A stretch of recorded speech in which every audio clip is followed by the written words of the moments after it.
Hurricane Milton, which has brought tornadoes, floods and the risk of storm surges, after making landfall in Florida. Let's take you to some of the live images coming into us, and flooding. This is one of the big issues that we've just been hearing about in a news conference led by Florida Governor Ron DeSantis and representatives of a number of emergency response agencies. Warnings for people not to go near these areas of flooding if they possibly can because of downed power lines potentially concealed under the water. We know that a number of search and rescue teams are working both underwater and on land. The State Guard and the National Guard in operation in Florida as well, and a number of families rescued overnight. But we have heard about a number of deaths, 4 people killed in a mobile home park in the St Lucie area of Florida. We heard that really remarkable statistic that 12 tornadoes had come through in as little as 20 minutes in that area.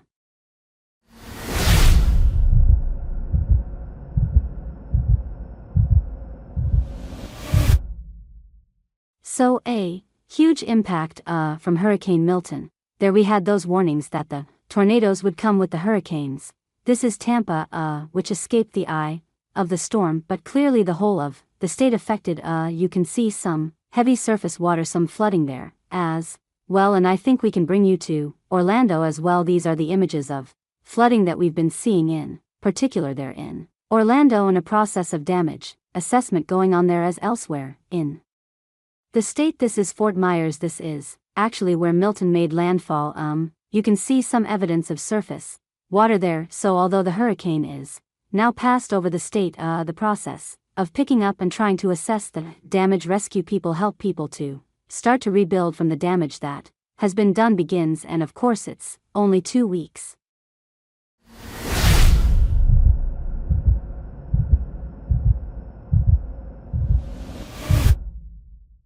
Since Hurricane Helen, so really there hadn't been a chance to recover from that. We've seen our correspondents out in various parts of Florida showing us the debris from Helen that still hasn't been dealt with, because of course the state was then very much preparing for Milton, which at one point, let me remind you, was a Category 5 hurricane, that is the highest classification of hurricane, but was downgraded. So thankfully, not the worst case scenario. That was probably the key line from Governor DeSantis, but still very significant damage caused, and a huge operation. If you saw the briefing from the governor a few minutes ago here on BBC News, he was giving out various pieces of advice where people could access help and funding to try to rebuild. Well, let's get an update on the picture there in Florida with this report from Allison Freeman.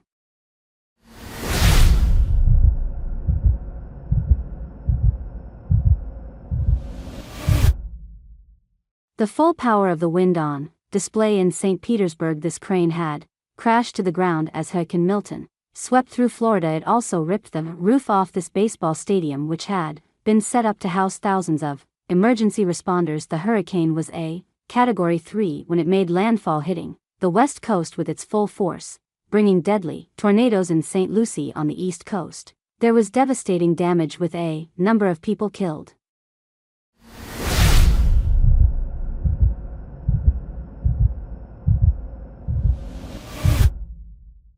We're focusing on just recovering, getting help to people that need it. Again, this community was hit, from what the Dopplers are showing. We got hit the hardest, the quickest.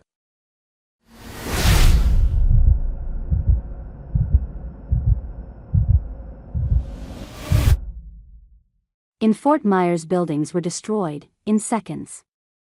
These windows blew out. I was about probably right here when it happened. My cat over there on the desk, I grabbed the 2 dogs and run under my bed, but that was it. Probably 1 minute total.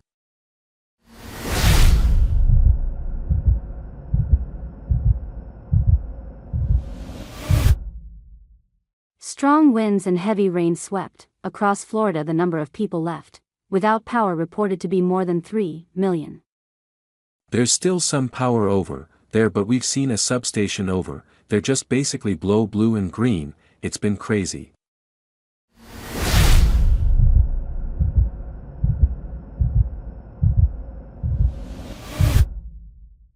Those who hadn't evacuated were told to hunker down.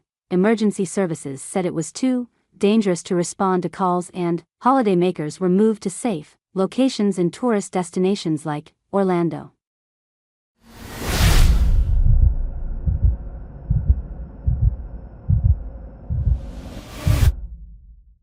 This what happens when you come to Florida in hurricane season. I guess we're currently on the 10th floor. At the moment, we can't feel any wind, but we can certainly see it coming up the windows.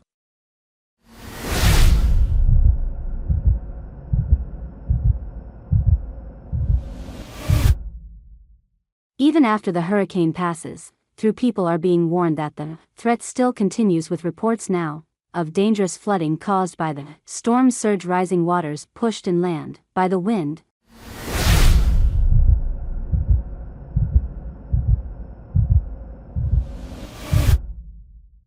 Thanks for watching this video.